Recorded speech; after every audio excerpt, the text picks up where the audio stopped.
नमस्कार दोस्तों, आप देख रहे हैं रेपुटेशन मीडिया। मैं हूं आपका दोस्त राकेश पवार। दोस्तों, रेपुटेशन मीडिया के प्रोग्राम खास शख्सियत में आपका स्वागत है। और आज के प्रोग्राम की खास शख्सियत हैं एक ऐसी हस्ती जिनको लोग शिरोमणि कलाकार के रूप में जानते हैं। उनका नाम है ब्रह्मपाल नागर। दर्शकों, ब्रह्मपाल नागर 4 दशक से रागनी के क्षेत्र में अपना एक मुकाम बनाए हुए हैं और बहुत सीनियर कलाकार हैं। तो आज हम जानेंगे उनके जीवन सफ़र और उनका रागनी के क्षेत्र में जो उनकी यात्रा रही है, उन सब तमाम बातों पर उनसे आज चर्चा करेंगे।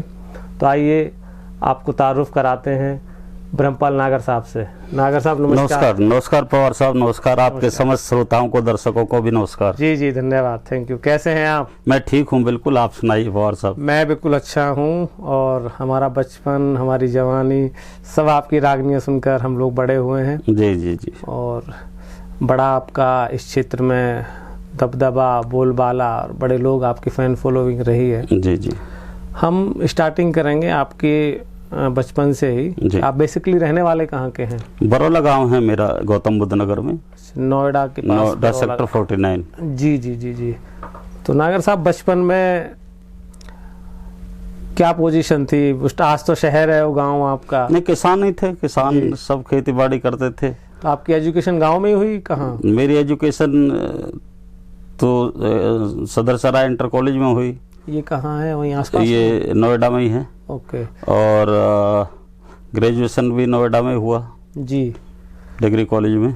तो फादर आपके एग्रीकल्चर से जुड़े हुए थे? हाँ, वो फादर सर्विस करते थे, परंतु मेन धंधा जो है वो एग्रीकल्चर ही था। प्राइवेट सेक्टर में थे, गवर्नमेंट में? गवर्नमेंट में, गवर्नमेंट एनडीएमसी। अच्छा, एनडीएमसी में थे फादर आपके? जी जी। तो आप कितने भाई बहन हैं? हम 3 भाई हैं और 2 बहन हैं। तो आपका कौन सा नंबर है? मैं तो बीच में आता हूँ। अच्छा, बीच में आते हैं। तो भाई बड़े हैं आपसे? एक बड़े भाई हैं, एक छोटे हैं। ओके। बहन? एक सबसे छोटी है, एक सबसे बड़ी है। सबसे बड़ी है, इसीलिए बीच में आ रहा हूँ मैं। हाँ, बीच में, मतलब एकदम सेंटर में है। तो ग्रेजुएशन के बाद फिर आपने आगे क्या अपना प्रोग्राम स्टार्ट किया? आगे रागनी के क्षेत्र में ही आए या किसी दूसरे सेक्टर में काम रहा? नहीं, क्रिकेट भी मैं खेला। क्रिकेट में भी रहे? काफी क्रिकेट का मुझे शौक रहा। फिर जी। मेरे मामा टीले में हैं, तो वहाँ की टीम जो है बहुत मजबूत थी रागनियों की। जी। तो वहाँ मैं छुट्टियों में जाया करता था, उनकी लोक कथाएं सुनता था। ओके। तो मुझे बड़ा आनंद आता था। जी। तो वहाँ से कुछ गीत मैंने याद किए। जी। और टीला गांव में ही सेवाराम जी हमारे मामा हैं, जी, उनको गुरु बनाया। ओके। और ये सिलसिला मैंने शुरू कर दिया। तो सेवाराम जी रागनी गाते थे या अपना शौकियानी? गायक थे। अच्छा, गायक? बड़े गायक थे। बड़े गायक थे सेवाराम। हैं भी या नहीं, एक्सपायर हो गए। पंडित राम रतन हमारे दादा गुरु थे जी, और सेवाराम जी हमारे गुरु थे। तो सेवाराम जी गुजरी थे बाई कास्ट या गुजर थे, मावी। गुजरी थे, मावी थे। जी जी। ओके। तो बचपन में जब आप लोग गांव में रहते थे तो उस टाइम कैसी आपका स्वभाव, आपका नेचर कैसा, किस तरीके की? बस ज्यादातर घुमक्कड़ प्रवृत्ति रही। अच्छा, घूमने का शौक ज्यादा? खेल कूद में ज्यादा शौकीन थे हम जी। उस समय। तो वही हुल वगैरह और ये चलती थी, तो वो खेलते थे। तो रागनी के क्षेत्र में जब आपने जाने का मन बनाया जी, तो उसमें मदर, फादर, घर वालों का क्या उनका रिएक्शन रहा? जी।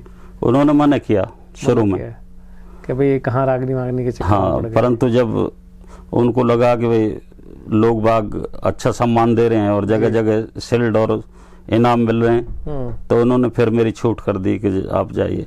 पर शर्त लगा दी थी घर वालों ने कि अगर 10वीं पास कर लेगा तो हम आपको रागनी गाने देंगे, नहीं तो नहीं देंगे। तो फिर मैं 10वीं कक्षा करने के लिए, पास करने के लिए पूरे जी जान से जुट गया। 10th आपने पास कर ली? जी। क्योंकि यूपी हिंदी बोर्ड के जो बच्चे होते थे उनको 10th पास करना बड़ा चैलेंजेस होता था। जी जी जी जी जी। तो फिर आप 10th के टाइम से ही अपना गाना स्टार्ट आपने कर दिया था? और 10th से तो पहले शुरू कर दिया था मैंने गाना। तो कि कौन सा दौर रहा होगा, मतलब कितना समय हो गया है इन सब बातों को? 42 साल। 42, मतलब 80 के आसपास का? 42 साल से मैं गा रहा हूँ लगातार। तो शुरुआत आपने स्टेज प्रोग्राम कहाँ किया? टीला गांव से किया और नचौली गांव में मैं एक फरमाइश के तौर पे गया। तो नचौली गांव में अच्छा एक गायकी हो गई 2 गानों की, तो वहां से पब्लिक ने उठा लिया फिर मुझे। पहली रागनी कौन सी थी आपकी, कुछ सर? उसके बाद में जो है कोरा मात भाग हकीकत की थी जी। कोरा मात भागमल बाबल नाम हकीकत मेरा, तो सियालकोट से डेरा, इस तरह की कुछ रागनी थी। अच्छा, हकीकत तो वो राय सुनाई। के किस्से से आपने रागनी जी सुनाई जी है जी इसमें। तो नचौली गांव में आपका, वहां से लोग आपको जानने लगे। जी जी तो सतपाल दोसा भी एक बड़े प्रसिद्ध गायक रहे हैं, जी। तो वो आपसे सीनियर थे या आप ही के साथ के थे? नहीं, हमसे सीनियर थे, हमारे बड़े भाई थे। अच्छा, सीनियर थे आपसे। हाँ, और हिंदुस्तान के बड़े कलाकारों में वो शुमार जी, थे। जी, बिल्कुल। जी। तो सिलसिला जब नचौली नचौली तो यहीं पास में ही कहीं है? नहीं, हरियाणा में है। हरियाणा में गाँव, फरीदाबाद में। हाँ, फरीदाबाद में नचौली गाँव, नागरों का गाँव है ना? जी जी। हाँ। तो वहां से फिर आपको प्रोग्राम मिलने स्टार्ट हो गए, कैसे क्या रहा? वहां से लोग पब्लिक बुलाने शुरू कर दिए, लोग वागन बनाना शुरू कर दिया। फिर 84 में 2 घटना हुई थी। जी। एक इंदिरा गांधी की हुई थी हत्या, और एक जो हरोला कांड हुआ था जी। उसमें 2 लड़के डूबे थे, और उनकी बहन भी रक्षाबंधन के दिन उनके लिए समर्पित होकर डूब गई थी उसी तालाब में। नजदीक का गांव था आपका। तो वो चीज जो है मैंने खुद लिखी जी। और खुद गाया, और मंचों पे जब गाया तो वो जो है इतना पॉपुलर हुआ कि मैं 2 साल में मेरी पॉपुलैरिटी जो है वो बहुत शिखर चूम गई और पहला नंबर आने लगा। हरौला कांड जो किस्सा है जी, वो किस्सा आपका पॉपुलर हुआ। हाँ। तो हरौला कांड आपने लिखा और उसको फिर गाया। फिर उसको गाया जी। तो पब्लिक ने उसको इतना सुना कि आप ही समझ लीजिए कि पब्लिक भी रोती थी, मैं भी रोता था जब मैं उसको गाता था। जी। रियल घटना थी, 84 की घटना थी। 84 की घटना थी जी। तो इंदिरा गांधी का भी उसी टाइम उनको 31 अक्टूबर को 1984 में। जी जी जी। वो भी तो इंदिरा गांधी पे भी आपने कोई रागनी लिखी थी? किस्से लिखे थे पूरे। किससे लिखे थे? राजीव पे किस्सा, इंदिरा जी के ऊपर भी किस्सा लिखा था मैंने, चौधरी चरण सिंह जी के ऊपर भी लिखा था। जी। तो बड़े बड़े नेताओं पे लिखे हैं मैंने। अच्छा, ये हरौला कांड मैंने आपकी तो रागनी नहीं सुनी, लेकिन सुभाष नागर होली गाते थे। जी।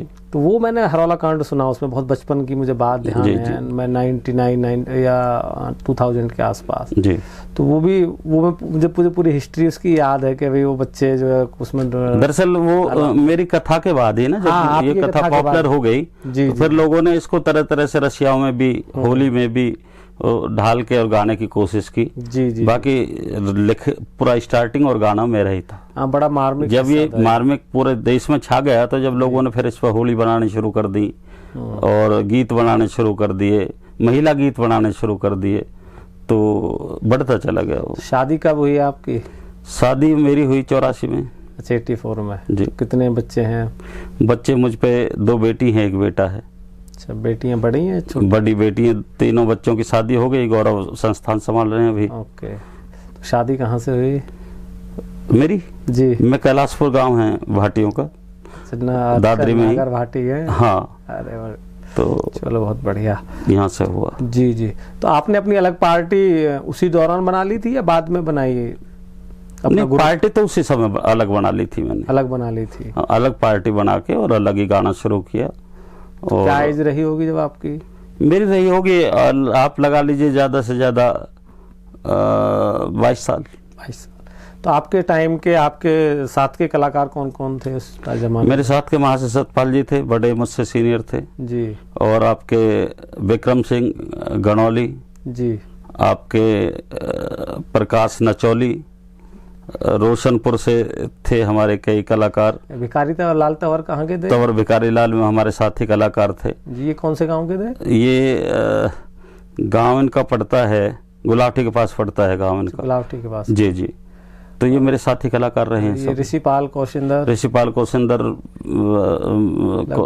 जूनियर था, ऋषिपाल साथी थे हमारे। ऋषिपाल साथी थे। राम अवतार शर्मा, राम अवतार मेरे साथी कलाकार। करमपाल आपसे सीनियर होंगे? करमपाल सीनियर थे। सभी आप ही के टाइम के? मेरे मतलब दौर वही है। दौर वही। आपने रागनियों का जो दौर है वो बिल्कुल टॉप वाला दौर आप लोगों के समय रहा जी। लेकिन अभी जो ग्राफ है जी, शायद जो आज की जनरेशन है वो इस रागनी के जो ये माध्यम है इसको कम सुनती है। नहीं, अब ज्यादा सुनती है। ज्यादा सुनते हैं? अब ज्यादा सुनती है जी। बस प्रारूप थोड़ा बदला है। जो नए कलाकार मार्केट में आए हैं उन्होंने थोड़ा उनको फास्ट धुनों पे, कुछ लोकगीत के धुनों पे कन्वर्ट करके और उनको डालना शुरू किया है। तो नई पीढ़ी भी बहुत आप देखेंगे ये आप देखो फेसबुक के ऊपर देखिए जी जी, तो हमारे जो नए नए कलाकार हैं उनके गानों को काट काट के लोग अपने सीन शॉट में लगाते हैं हाँ, फेमस होने के लिए। तो अब ज्यादा है लोग, थोड़ा सा उसमें अभी एडवांस कर दिया है उसको, थोड़ा बदलाव आज के जमाने के हिसाब से बदलाव समय समय पर होता रहता है निश्चित तौर से। क्योंकि आपने तो ऑडियो का जमाना देखा, फिर सीडी है, या फिर आपका डीवीडी, और आज पेन ड्राइव आ गया, चिप आ गई। जी जी जी, कितना जमाना बदला है जी। तो रेडियो सिंगर भी आप रहे हैं, रेडियो पे आपने बहुत गाया है जी। तो रेडियो की शुरुआत कैसे हुई? नहीं, रेडियो पे तो मैं अब भी हूँ, अब भी मेरे सबसे ज्यादा गीत रेडियो से। जी, स्टार्टिंग कैसे हुई रेडियो पर? मतलब टेस्ट दिया हुआ कायदा, टेस्टिंग हुई? हाँ, उसमें सेलेक्ट हुए। तो आप तो आकाशवाणी के लिए गाते थे? किसके? आकाशवाणी के लिए। आकाशवाणी के लिए, आकाशवाणी के लिए मैं गाता था। तो और अब भी रेगुलर आकाशवाणी के लिए मैं गा रहा हूँ। मेरी 1-2 रागनी दिन में चलती है, आती ही रहती है। आती रहती है। हाँ। तो वो पेड होती है जी या कैसे रहता है उसमें? नहीं, उसमें वो उसी समय हमें चेक दे देते हैं। ओके। हालांकि प्रावधान अलग भी है जी, रॉयल्टी का भी प्रावधान है। रॉयल्टी का वो हाँ, आपसे फॉर्म भराते होंगे हाँ, उस तरीके से। परंतु हमारे रेडियो का ये है कि वो साथ के साथ चेक दे देते हैं। जी।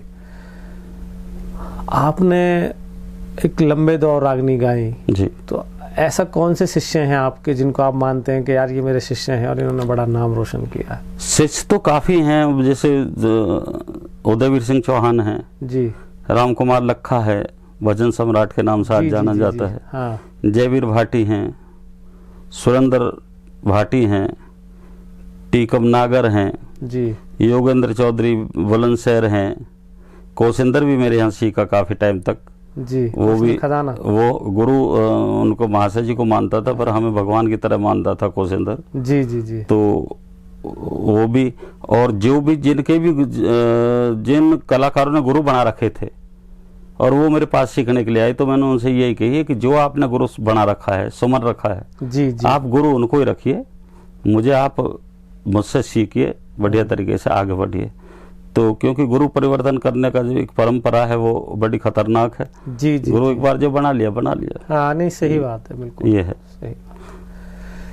तो आप एक लोक सांस्कृतिक संस्थान भी चलाते हैं जो बच्चों को ट्रेंड किया जाता है, तो ये विचार कैसे आपके मन में आया? दरअसल हमारे देश के महान नेता श्री राजेश पायलट जी के मैं संपर्क में आया जी, मेरे उन्होंने गाने सुने और सुनने के बाद मुझे ये कहा कि ब्रह्मपाल तुम अकेले तो गाते ही हो जी, कोई संस्थान अगर खड़ा कर लो तो हजारों कलाकार तैयार हो जाएंगे, अलग अलग पीढ़ियों में बच्चे गाएंगे। तो मैंने उनसे कहा कि मुझे तो मालूम नहीं कैसे खड़ा होना है जी। तो फिर उन्होंने सारी रूपरेखा मुझे बताई जी, और उसके बाद मुझे यहाँ विजेंद्र ब्रजेश कुमार जी जो चेयरमैन साहब थे, ओके, इसके अथॉरिटी के, और अरविंद देव IAS जी, उन लोगों ने मिलकर मुझे जमीन उपलब्ध कराई और आज हजारों बच्चे यहाँ से प्रभाकर की डिग्री लेकर निकल रहे हैं जी, और जॉब ओरिएंटेड। ओके। तो ये जो रागनी की जो एजुकेशन आप देते हैं तो इसका क्या है प्रारूप, क्या है इंफ्रास्ट्रक्चर, क्या है? प्रारूप ये है कि हम सिखाते हैं क्लासिकली। इसमें मतलब कुछ एजुकेशन का भी कुछ रहता है कि भाई 10th पास 12th या ऐसा कुछ पैरामीटर कुछ? हाँ, बिल्कुल पैरामीटर इसका 2 साल का है। 10th के बाद या नहीं, वो इंटर के बाद हो, BA के बाद हो, हाई स्कूल के बाद हो। जी जी, मिडिल एजुकेशन का कोई ऐसा उसमें वो नहीं मिडिल के बंदे हैं ऐसा कुछ नहीं है कि भाई एजुकेशन होनी जरूरी है उस तरीके। अगर सर्विस में जाना है तो एजुकेशन चाहिए। ओके, मतलब आपको टेक्निकल, मानो अगर हाई स्कूल आपने कर रखी है और उसके बाद में डिप्लोमा है आपके पास में, तो आप ये डिप्लोमा कराते हैं? 2 वर्ष का डिप्लोमा, 4 वर्ष का डिप्लोमा और 6 साल की 5 ये आपकी प्रभाकर की डिग्री मैं देता हूँ। और डिग्री पापा के अनेक बच्चे अलग अलग डिपार्टमेंट में लग गए।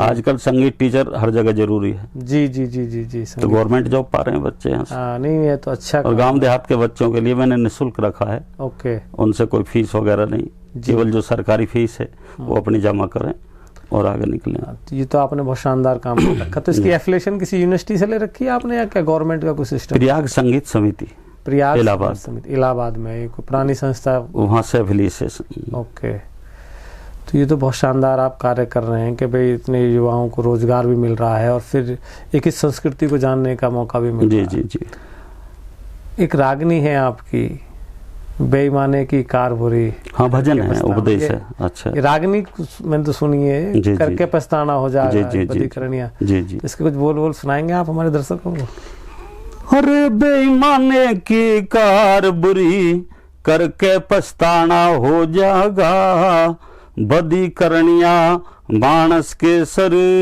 जबर उल्हाना हो जाएगा, हाँ जबर उल्हाना हो जाएगा।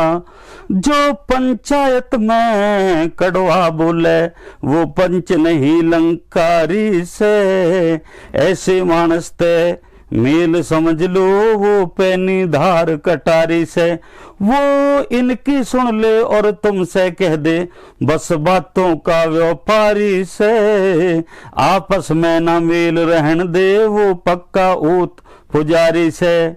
ऐसे मानस ते बचना चाहिए, ऐसे मानस ते बचना चाहिए, तो ठौर ठिकाना हो जाएगा, बदी करनिया मानस के सर, जबर उल्हाना हो जाएगा। इस तरह के ये उपदेश हाँ, नहीं है। ये बहुत ये आपकी रागनी मैं इसको बहुत सुनता था, अभी भी सुनता हूँ कभी कभी।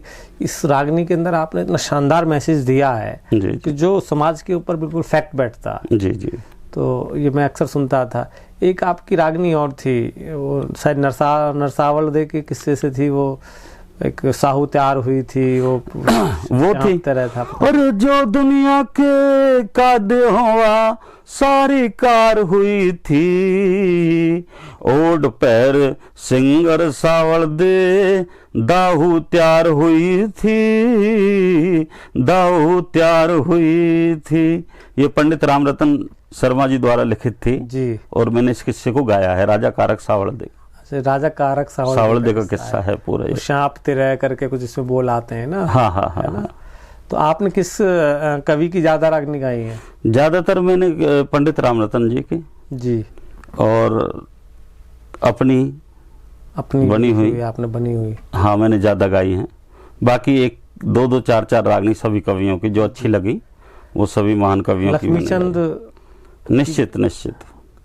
तो आप लक्ष्मीचंद की गाई, लड्डन सिंह की तो शायद मुझे सतपाल दोसा ने ज्यादा गाई। नहीं, लड्डन सिंह की जो है सभी कलाकारों ने, जो आधुनिक कलाकार हैं, जी लड्डन सिंह से बेहतर कवि जी मैं आधुनिक समय में मानता नहीं किसी को भी। जी, इतने बेहतरीन कवि और एक गूढ़ बात को बहुत हल्के लहजे में कह देना जी। और आम लोगों तक पहुंचा देना, वो उस कवि की खासियत थी। एक्सपायर हो गए थे ना जो बन जा रहे थे, हाँ है ना, एक्सपायर हो गए। एक्सपायर हो गए।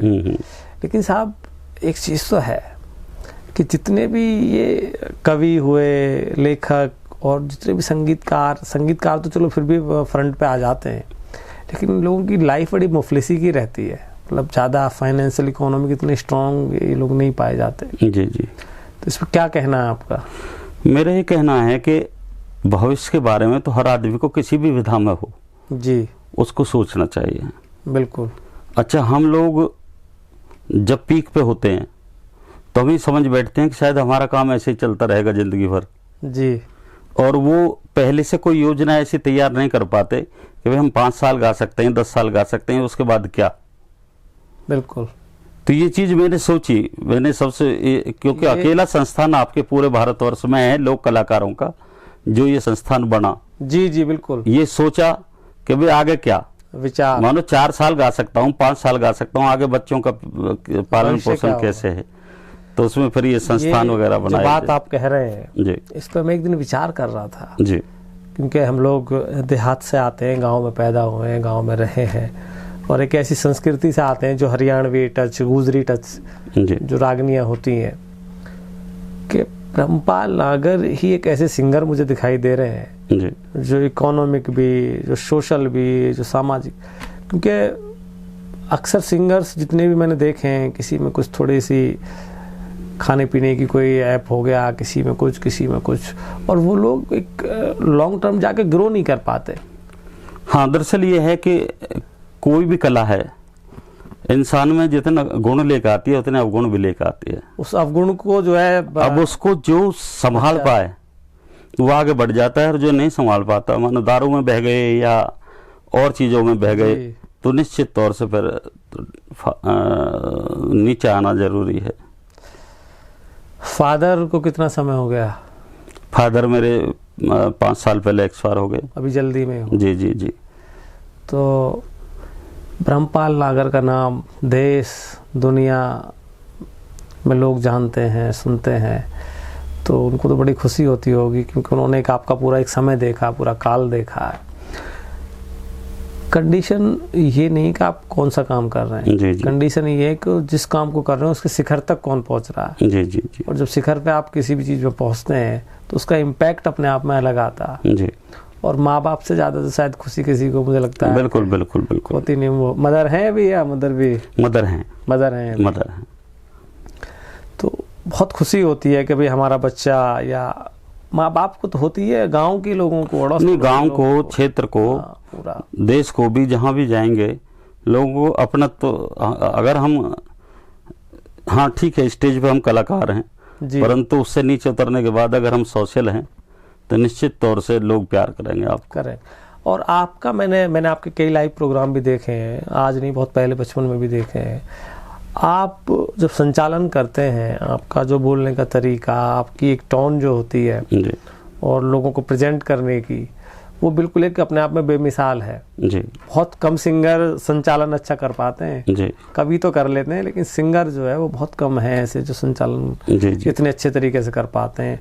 आपको सोशल लोगों को कोऑर्डिनेट करना, फिर अपने सिंगर्स को कोऑर्डिनेट करना, आपकी संचालन करने की जो विधि है बहुत शानदार है। दरअसल मेरा संस्कृति और हिंदी मेरा सब्जेक्ट रहा है। जी जी, संस्कृत और हिंदी, तो उससे थोड़ी सी उत्कृष्टता शब्दों में आई है। बिल्कुल, उससे थोड़ा सा, क्योंकि जो संस्कृत और हिंदी पढ़ते हैं जी, तो उनमें संस्कारों की भी बात बहुत है, बहुत कहावतें, मुहावरे हैं, जी, बहुत सारी ऐसी चीजें हैं कि जो आपको एक परिपक्व वक्ता के रूप में स्टैंड करती हैं। जो युवा रागनी के क्षेत्र में आना चाहते हैं, उनका मन है कि भाई हम लोग भी इस तरीके की विधा में आए, तो उनके लिए क्या मैसेज देना चाहेंगे आप? निश्चित तौर से स्वागत है उनका, पर उनसे मेरा यही निवेदन है कि वो पहले क्लासिकल सीखें। जी, क्योंकि जो फोक है, जो हमारा फोक है, वो एक, ये समझिए कि बिना आभूषण वाली औरत है। जी हाँ, रॉ है बिल्कुल। वो बिना आभूषण वाली औरत या आदमी लगा लीजिए। हाँ, मतलब एक आप बिना और श्रृंगार के, जैसे वो श्रृंगार करने के बाद जब सामने आती हैं तो उसकी जो लुक है वो 10 गुनी बढ़ जाती है, सम्मान भी बढ़ जाता है, लुक भी बढ़ जाती है और देखने में सुंदर भी लगती है। तो इसी तरह मेरा मानना यह है कि हम फोक तो गा ही रहे हैं, अगर साथ साथ क्लासिकल भी सीख लें तो हमारी सुरती कहाँ लगनी है, मुर्की कहाँ लगनी है, मींड कहाँ लगनी है, कहाँ में अलाप लगाना है, कहाँ में तान लगाना है, कितने सुर से गाना है, इन सारी चीज़ों का ज्ञान हो जाता है। ये जो सिंगर है, जो रागनी का जो क्षेत्र है या गायकी का जो क्षेत्र है, इसमें कोई पर्टिकुलर किसी भी बंदे के अंदर किसी एक पैरामीटर की जरूरत होती है, या किसी का भी मन करे और वो चाहे सीखना तो वो सीख सकता है? निश्चित तौर से जो आवाज है जी, वो नेचुरल, उसमें कुछ होता है शुरू से ही जी, उसको तराशा जाता है। फाइनेंस उसमें निश्चित तौर से हम पहले जब इंटरव्यू लेते हैं तो यही देखते हैं कि कलाकार अगर मुंह से कुछ बोल रहा है तो वो सुर में बोल रहा है, नहीं बोल रहा है। जी, हारमोनियम से हम टच करके देखते हैं कि सुर से सुर मिलाओ, सुर से सुर मिलाओ, तो कई कलाकारों से सुर ही नहीं मिलकर देता। जी, कई कलाकारों ताल पे नहीं आके पाते, ताल ढोलक की बजा रहे हैं, जी, जी, जी, तो उन कलाकारों को संभालना थोड़ा मुश्किल होता है, थोड़ा समय ज्यादा लगता है। मतलब तो बिल्कुल रॉ आ रहा है जिसको कुछ पता ही नहीं है, हाँ, सीख सकते हैं। तो ऐसी मतलब कोई वो नहीं है कि कोई जेनेटिक उसके अंदर नहीं, ऐसा कुछ नहीं, सीख सकता है, ऐसा कुछ नहीं। बिल्कुल। तो अभी आप ऐसा कोई कार्य जो लाइफ में इस फील्ड में करना चाहते हो और कर ना पाए हो, ऐसी कोई बात है, ऐसा कुछ विचार आपका कि कभी आपने कोई विचार किया हो कि भाई मुझे इस क्षेत्र के अंदर ये चीज़ें और करनी है या इम्प्लीमेंट और करने हैं? हाँ, इस क्षेत्र में मुझे जो रखना तो मुझे फोक ही है, मेरा बेस फोक है, और जो हमारी कला व संस्कृति है वो फोक है जी, उसको तो हमें जीवित रखना ही है। बिल्कुल, हम बह नहीं सकते धाराओं में। जी जी जी, बहुत से कलाकार बह जाते हैं कि भाई हम फिल्मी गा रहे हैं, वो गा रहे हैं, ये गा रहे हैं, उसको कर रहे हैं, बाकी निश्चित तौर से अगर आप बेसन की रोटी खाना चाहते हैं तो आपको बेसन ही चाहिए। जी जी। मक्का बेसन का काम नहीं कर सकता। नहीं कर सकता। तो इसलिए इसमें जो है निश्चित तौर से हमें एक परिपक्वता तो दिखानी होगी। ये है। तो ये मतलब मैच्योरनेस बहुत जरूरी है किसी भी चीज के लिए। मैच्योरनेस धीरे धीरे आ जाती है। आ जाती है धीरे धीरे, संगत में बैठते बैठते आ जाती है। तो अभी आप अपनी जो रागनियां गाते हैं वो खुद ही लिख के गाते हैं क्या? मैं खुद ही लिखता हूँ, खुद राइटिंग करते हैं। अब समय सामयिक गीत किससे लिखवाएं, जो मर गए उनसे कैसे लिखवाएं। हाँ सही बात। फिर आप लोगों का भी एक लंबा सफर रहा है जी।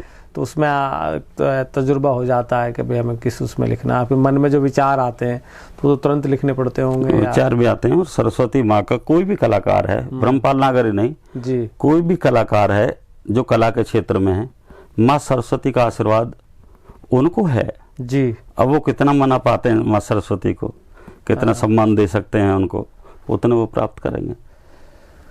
तो स्टार्टिंग में जब आपने शुरुआत की तो कितने पैसे आपको मिले फर्स्ट प्रोग्राम के, कुछ है ध्यान आपको? शुरू में जब हमने स्टार्टिंग की थी तो हमें 5 रुपया और एक सेला। अच्छा से मतलब एक इनाम जो सेला में मतलब वो मिला था जी। तो कंपटीशन में आपने कहीं? कंपटीशन में हमने फर्स्ट उठाया सिलारपुर गांव में। सिलारपुर गांव। तो मुझे 5 रुपया और एक सेला। तो 5 रुपए मतलब आपको क्या फील होता था जब 5 रुपए मिले होंगे? नहीं, वो सेला की होती है कि प्रथम उठाया हमने। जी जी। हमें ये था कि हमारे कपड़े भी कोई उतार ले हाँ। बाकी हम फर्स्ट आना चाहिए। लेकिन 5 रुपए की वैल्यू होती होगी ना उस बहुत वैल्यू होती थी। वो 5 रुपए 5 लाख के बराबर होते थे जो इनाम में मिल रहे हैं। इनाम में मिलना बड़ी, और वो अघोषित होते थे।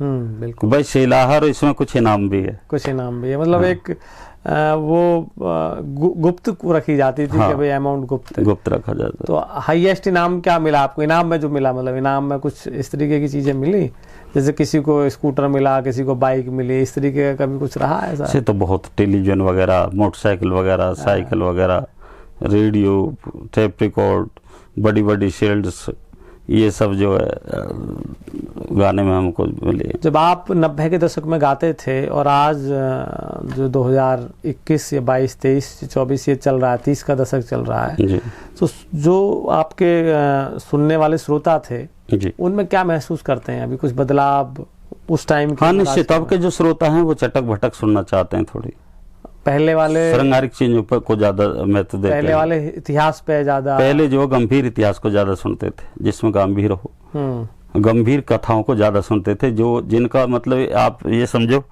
मैं कह सकता हूँ जिनको ट्रेजिक सॉन्ग। और कौन-कौन से किस्से रहे आपके जो फेमस हुए, जो पूरा किस्सा आपने बनाया? किस्सा हरौला कांड हुआ, इंदिरा कांड हुआ, राजीव कांड हुआ, कारक सावलदेव हुआ, सत्यवान सावित्री हुआ, चंद्रशेखर आजाद हुआ, राजा मोहर सिंह हुआ, ऐसे बहुत किस्से हमने, दुष्यंत शकुंतला हुआ, ये सारे किस्से काफी लिखे हैं। महाभारत में भी आप? महाभारत में बहुत लिखा है, द्रौपदी चीर लिखा है और लिखे हैं सब। जो हमारे व्यूवर्स आपको देख रहे हैं, जो आपके चाहने वाले हैं, आपको प्यार करते हैं, आपकी रागनियां सुनते हैं, उनके लिए क्या संदेश देना चाहेंगे आप? उनके लिए रखेंगे कि उनका आशीर्वाद हमारे ऊपर हमेशा, आप लोगों का हमारे ऊपर आशीर्वाद बना रहे, हम इसी तरह गाते रहें और आपके चरणों में हम लगातार सेवा देते रहें, क्योंकि व्यूवर्स हमारे लिए भगवान का रूप। जी जी जी बिल्कुल। अगर व्यूवर्स नाराज है या उदास है तो हम कुछ नहीं है। मतलब कहीं डायरेक्ट, मतलब कहीं करेक्ट उस पर ट्रैक पे नहीं है, कहीं ना कहीं कुछ, हाँ कहीं ना कहीं गड़बड़ है। हाँ बिल्कुल। अभी मैं आपसे भी रिलेटिव में बात कर रहा हूँ कि मैं 3-4 महीने से इंटरव्यू नहीं दे पाया था। जी जी। तो आपके दिमाग में भी कई ख्याल आए हैं, मैं निश्चित सोचता हूँ कि आपके दिमाग में भी कई ख्याल आए, पता नहीं ब्रह्मपाल नागर ख्याल कुछ नहीं आए, क्यों नहीं इंटरव्यू दे रहे, क्यों नहीं, क्या है। और मेरी सच्चाई है कि अब आप आए हैं तो आप ये देख लें कि मैं ऑन रिकॉर्डिंग रूम में ऑन वर्क में हूँ। और इस बीच में कुछ ऐसा मौका मुझे मिल नहीं पाया कि मैं अपने भाई को कम से कम एक चाय कप भी पिला सकूं पवार साहब को। तो कोई बात नहीं, प्यार रहना चाहिए। नहीं फिर भी इतना, इससे ये है ना कि दूसरे लोग, आप तो समझदार हैं, आप रात दिन इंटरव्यू करते हैं, दूसरे लोग ये समझ लेते हैं कि यार कोई ईगो या अहंकार वगैरह की चीज आ गई, ये आ गई। और निश्चित तौर से जिस दिन कलाकार में अहंकार आ जाएगा, तो आपका ऑरा है कि आपका ऑरा इतना बड़ा है कि लोग उस चीज को भी सोचने में गुरेज नहीं करते कि जी, भाई जी, हो जी। सकता है कि भाई कुछ इस तरीके की व्यवस्था भी हो। आती हैं सामने, आती है। आती हैं सामने। लेकिन जो लोग समझ जाते हैं, जो लोग डायरेक्ट टच में आते हैं, तो फिर वो समझ लेते हैं कि बिहेवियर क्या है, जी, सोच जी। क्या है।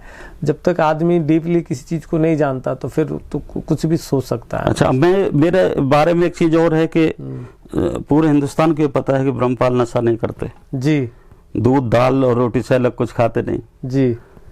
तो ये तो कई है। लोग जो सभा में हमसे मिलना चाहते हैं और थोड़े बहुत नशा में होते हैं, हाँ वो लोग कौली भर के मिलना चाहते हैं हाँ जी। और मैं उनसे दूरी बनाता हूँ। हाँ, तो उन लोगों के दिमाग में जाता है यार ये तो अहंकार में वो है। मैं बचाव करता हूँ अपना वो समय सही बात है। किस तरह से।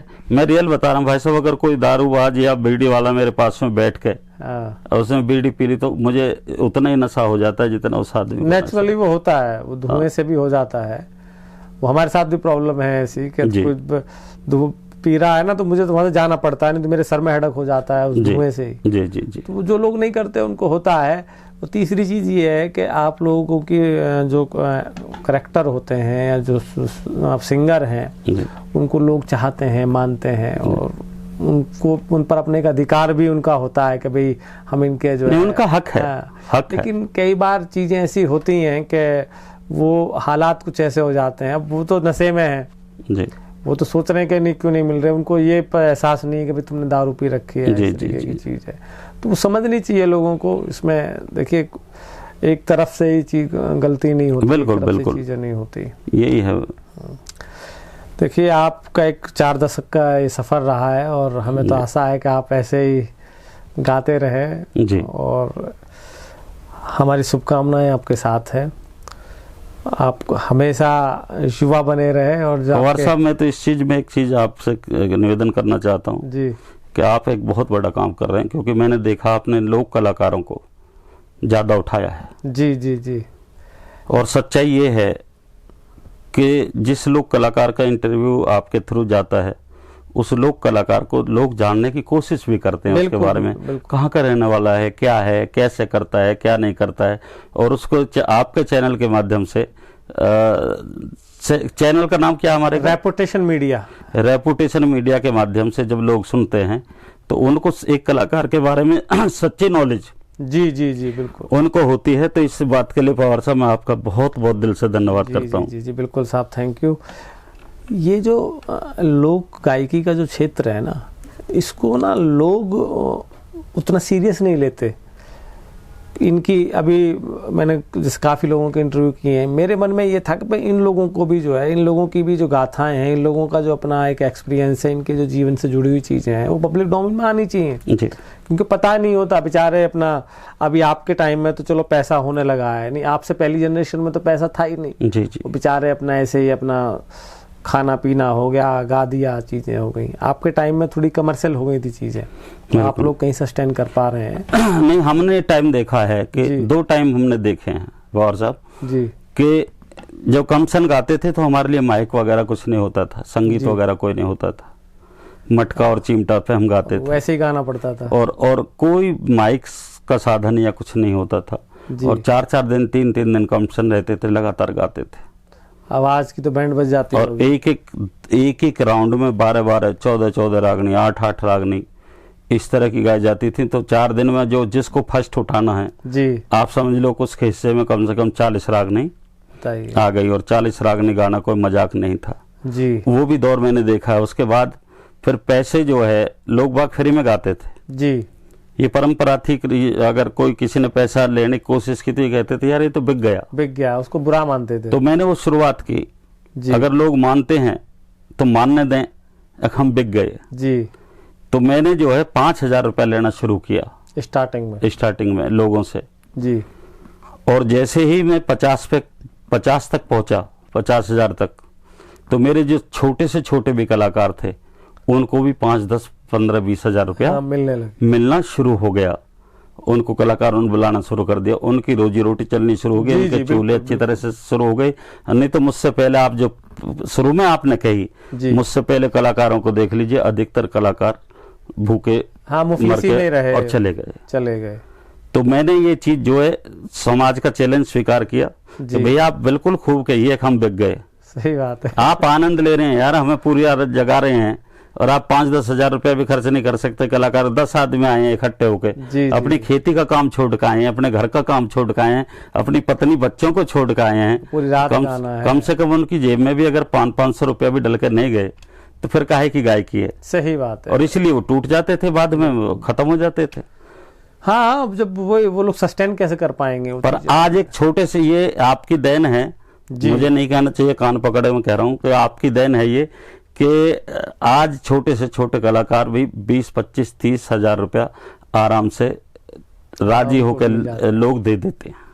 नहीं, होना भी चाहिए। देखिए, पहले तो थोड़ा जमाना अलग था, लोग इस चीज को बुरा मानते थे, लेकिन भाई अभी प्रोफेशन है तो प्रोफेशन में पैसा तो चाहिए ना। एक समस्या और आई मेरे सामने जी, कि माइक से यहाँ कोई गाता नहीं था, माइक से मैंने शुरुआत की जी। तो लोग कहते थे बुजुर्गवार के कि नागर साहब भाई पहले गायक तो ऐसे होते थे, उनकी 4-4 किलोमीटर आवाज चली जाती थी, इस गांव में गाते थे, वहां सुनते थे। तो जो पढ़े लिखे थे उनको मैं समझाता था कि ये शोर प्रदूषण का लेवल है, उसको चीर के हमें आज जाना पड़ता है। उस समय शोर प्रदूषण का लेवल 0 था। आज उसका जो 10% 20% है, उसके ऊपर से हमें क्रॉस करके जाना होता है। इसलिए आपको लगता है कि आवाज कम है। जी, सही बात। और जो अनपढ़ या हमारी तरह के लोग हैं, उनको ऐसे समझाना पड़ता था कि आज गोली का युग है जी। जितने तुम लाठी लेके घर में भगने की कोशिश करोगे, इतने तो गोली मार का आदमी चला जाएगा। सही बात है। और एक नामर्द आदमी अच्छे मर्दों को बिछा कर चला जाएगा। हाँ, बिल्कुल। उसमें तो इसलिए साउंड का प्रयोग हम करते हैं कि ज्यादा से ज्यादा लोगों को हम सुनवा सकें। जी, जी, ये है। और कोई संदेश देना चाहते हैं आप? निश्चित तौर से मैं आपके चैनल के माध्यम से यही कहना चाहूंगा कि जो हमारे गुरु हैं, जो राइटर हैं, वो अपने गीत ज़्यादा से ज़्यादा हमें भेजें। हम अपने शिष्यों से, कलाकारों से उनको गवाएंगे। और निश्चित तौर से अगर कोई ऐसा कलाकार है जो बुजुर्ग है या जो युवा भी है और जिसके पास में रोजी रोटी का साधन नहीं है, वो पवार साहब मेरे पास आ सकता है, क्योंकि मेरे पास संस्थान है, मुझे गवर्नमेंट से पैसा मिलता है। संस्थान का एड्रेस क्या है? मेरा NGO है पटेल लोक सांस्कृतिक संस्थान, plot number 39A, knowledge park 2, greater Noida. तो ऐसा कोई भी अगर है, कोई मानो कमी में है, उसके पास सीखने के पैसा नहीं है या रोटी के पैसा नहीं है या परेशान स्थिति में है, तो वो यहाँ के निःशुल्क प्रशिक्षण ले सकता है। खाना पीना। और कोई बुजुर्ग कलाकार है तो उस बुजुर्ग कलाकार के यहाँ रहने, खाने की, पीने की, सोने की सारी व्यवस्था यहाँ पर हमारी है। चलिए, तो बहुत शानदार कार्य आप अपने इस सेक्टर में कर रहे हैं, और ऐसा कार्य वास्तविक होना चाहिए, क्योंकि ये कई बार ऐसा दौर आता है कि भी चीज़ें आउट ऑफ फैशन हो जाती हैं। और एक खुशखबरी और पवार साहब मैं आपको दे रहा हूँ, आपके क्वेश्चन से भी ज्यादा मैं बोल रहा हूँ। जी, कोई बात अच्छा तो नहीं लगता? नहीं, बोलिए। कि पहली बार रागनी जगत में किसी को प्रदेश अवार्ड मिला है। जी, अरे उत्तर प्रदेश। शुभकामनाएं। उत्तर प्रदेश से मुझसे पहले कहीं भी किसी कलाकार को रागनी में अवार्डेड नहीं किया गया। तो पहली बार सरकार ने रागनी अवार्ड में हमें जो है संगीत नाटक अकादमी अवार्ड से सम्मानित किया। नहीं, आप उसके काबिल भी हैं, ऐसा नहीं। तो ये है कि धीरे धीरे चल रहे हैं। और जैसे महाशय सतपाल की बात आई, कई लोग पूछते हैं कि नागर साहब आप तो पूरे हिंदुस्तान में जाते हैं, पूरे देश में जाते हैं, 27 मुल्क आपने कवर किए हैं जी। लोग ये बहस भी करते हैं कि ब्रह्मपाल नागर बड़ा या सतपाल बड़ा जी, बड़ा कलाकार कौन सा है। तो मैं आज आपके माइक के सामने स्वीकार करता हूं कि सतपाल दौसा मुझसे बहुत बहुत बहुत बहुत बड़े कलाकार जी जी रहे हैं। बिल्कुल। मैं और मेरे बड़े भाई जरूर हैं, मैं गुरु के रूप में उनको सम्मान देता हूं। जी जी। और निश्चित तौर से 21 तारीख को हर साल कोशिश करूंगा कि उनकी वर्षी पे, उनकी यादगार में जो भी कार्यक्रम हो, जब तक मेरी आवाज रहे, मैं उनकी वर्षी पे भी जाता रहूं। और आपसे भी मैं हाथ जोड़ के निवेदन कर रहा हूं कि 21 तारीख को, इसी 21 मई को जी, शाम को गेट का उद्घाटन भी है सतपाल दौसा जी के नाम से, और रात को प्रोग्राम भी है। तो मैं आपसे भी पवार साहब निवेदन करूंगा कि आप पूरे चैनल सहित आप वहां पहुंचे तो मुझे अच्छा लगेगा। बिल्कुल एफर्ट्स करेंगे, बिल्कुल कोशिश करेंगे जाने की जी। और इनविटेशन भी आया है तो जी एफर्ट्स करेंगे बिल्कुल। आपने हमारे दर्शकों को बहुत शानदार जानकारियाँ दी, और जो भी रागनी की विधा से जुड़े हुए लोग हैं वो इन सब चीज़ों को जानते हैं, जो नहीं जुड़े हैं वो भी आपकी इन बातों से सीखेंगे, समझेंगे। तो दर्शकों, आज के प्रोग्राम में हमारे साथ हैं ब्रह्मपाल नागर साहब। नागर साहब, आपसे बात करके हमें बड़ा अच्छा लगा, आपने बड़ी अच्छी जानकारियाँ दी। आप ऐसे आते रहिए, पूछते रहिए, और मेरे जितने भी शिष्य हैं उन कलाकारों का इंटरव्यू आप जरूर करिए। नहीं, बिल्कुल श्योर करेंगे, बिल्कुल। हाँ, और ये मेरी तरफ से प्रार्थना मेरे श्रोताओं से मैं हाथ जोड़ के मैं भी कह रहा हूँ कि जो इस स्थिति में नहीं है, जिसके पास पैसा नहीं है सीखने के लिए, जिसके पास कलाकार के पास, लोक कलाकार के पास, जिसके पास घर नहीं है, वो संस्थान आपका तैयार है। जी। मुझे कोई ये नहीं कि मुझे कोई घर से खर्च करना होता है। हाँ, बिल्कुल। मुझे भी गवर्नमेंट देती है, एनजीओ है, गवर्नमेंट से मैं लेता हूँ और सारी फैसिलिटी मुझे मिलती हैं। तो मैं अपने उन लोक कलाकारों को जो बुजुर्ग हो गए हैं, जो अभाव में हैं, या जो नए कलाकार हैं, उनके पास सीखने के लिए पैसा नहीं है, कमी है, वो पटेल लोक सांस्कृतिक संस्थान में आकर के प्रशिक्षण ले सकते हैं और अपना बुजुर्ग जीवन यापन कर सकते हैं। जी, बहुत शानदार, बहुत बढ़िया आपने अपना ये बात कही है। तो दर्शकों, आज के प्रोग्राम में बस इतना ही। आप देखते रहे रेपुटेशन मीडिया। मैं हूं आपका दोस्त राकेश पवार। नमस्कार।